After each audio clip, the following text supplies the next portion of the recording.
નમસ્કાર મારા વહાલા વિદ્યાર્થી મિત્રો, આજે વાત કરીશું ધોરણ 12 વિષય ગુજરાતીના કાવ્ય નંબર 20 બા એકલા જીવે કાવ્યના સ્વાધ્યાયનું સંપૂર્ણ સોલ્યુશન કરીશું, જે તમને પરીક્ષામાં ખૂબ ઉપયોગી નીવડશે.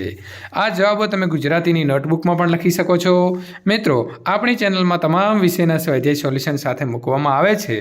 તો ચેનલની અંદર પ્રથમ વખત આવે છે તો ચેનલને સબસ્ક્રાઈબ કરી બાજુમાં આપેલા બેલ આઇકન ઉપર ઓલ નોટિફિકેશન કરી દેજો. કાવ્યનું નામ બા એકલા જીવે. સાહિત્ય કૃતિનો પ્રકાર છે ગીત.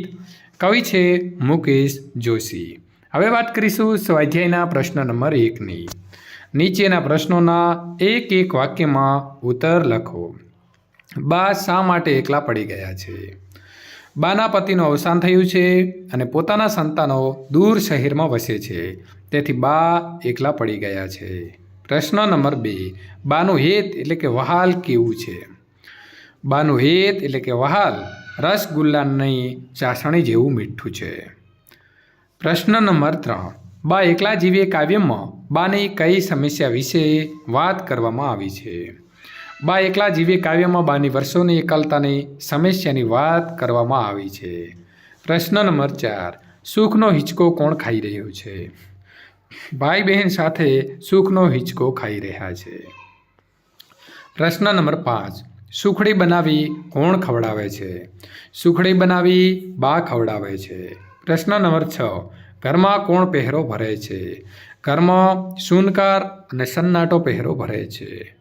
પ્રશ્ન નંબર 7. બાના જીવતરની છત પરથી સુખ હરે છે? તો બાના જીવતરની છત પરથી સુખરૂપી શ્વેત પોપડા ખરે છે. પ્રશ્ન નંબર 8. પ્રેમ થયેલા દાદા શું નથી કરી શકતા? પ્રેમ થયેલા દાદા બાના આંસુ નથી લૂછી શકતા. પ્રશ્ન નંબર 9. બા શેનાથી બીતા નથી? તો બા મૃત્યુથી બીતા નથી.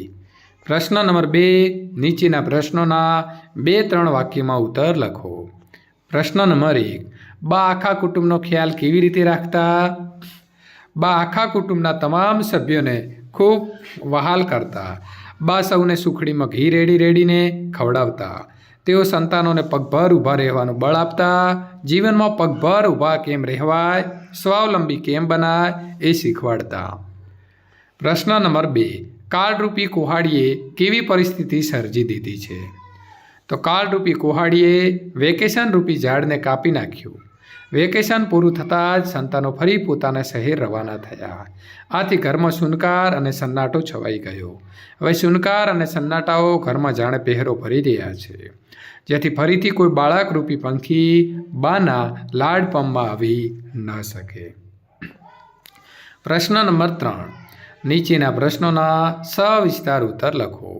બાના વર્તમાન અને બાનો ભૂતકાળ કવિતાના આધારે સમજાવો. બાનો વર્તમાન એકલતાથી ભર્યો છે. વર્ષોથી બા એકલતાને ક્ષણે ક્ષણે સહન કરી રહી છે. તેમના જીવતરરૂપી છત પરથી સુખરૂપી શ્વેત એટલે કે પોપડા ખરી પડ્યા છે. તેઓ પોતાના ફાટેલા સાળુડા સાથે નિશાસો સીવી રહી છે. અર્થાત બા પાસે એકલવાયા જીવનમાં નિશાસો નાખવા સિવાય કશું રહ્યું નથી. રખીને દીકરાના સારા સમાચારના કાગળ આવે એ આશાથી બા રોજ ટપાલીની રાહ જુએ છે, પણ ટપાલ આવતી નથી. અંતે મનથી થાકીને એ દાદા એટલે કે પતિના ફોટા સામે ઊભી રહીને તેમને સજળ આંખે પૂછે છે. પરંતુ ફ્રેમમાં મઢાયેલા દાદા એટલે કે એમના પતિ એના આંસુ લૂછી શકતા નથી. એમની આંખમાંથી બોર જેવડા આંસુ ટપકી પડે છે. બાનો ભૂતકાળ સુખદ અને આનંદમય હતો. વેકેશન પડતા સંતાનો સપરિવાર તેમની પાસે આવતો ત્યારે એવું લાગતું કે એમના ઘરમાં બાળકો જાણે આનંદ કિલ્લોલથી ભર્યો માળો બાંધતા.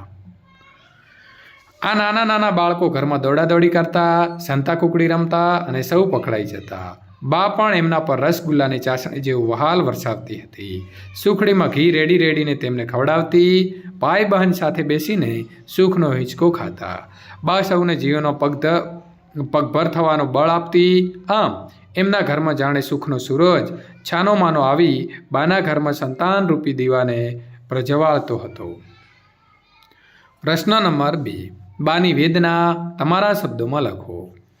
ભૂતકાળમાં પોતાના પરિવાર સાથે આનંદમય જીવન વિતાવ્યા પછી શહેરોમાં વસતા સંતાનોએ અચાનક વેકેશનમાં બા પાસે જવાના બદલે અન્ય સ્થળોએ ફરવા જવાનું શરૂ કર્યું. સંતાનો જાણે પોતાનું ગામ અને બાને ભૂલી ગયા અને બા વર્ષોથી સંતાનો અને પતિ વિનાની એકલતાના ક્ષણે ક્ષણે સહન કરી રહી છે.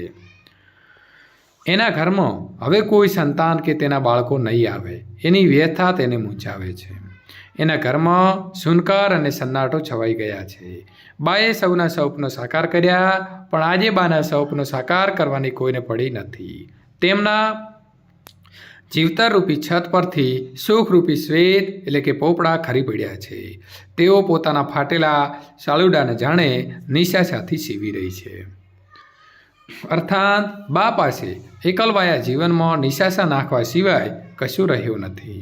રખેને દીકરાનો કાગળ આવે અને સારા સમાચાર આપે એ આશાથી એ રોજ ટપાલીની રાહ જુએ છે, પણ ટપાલ આવતી નથી.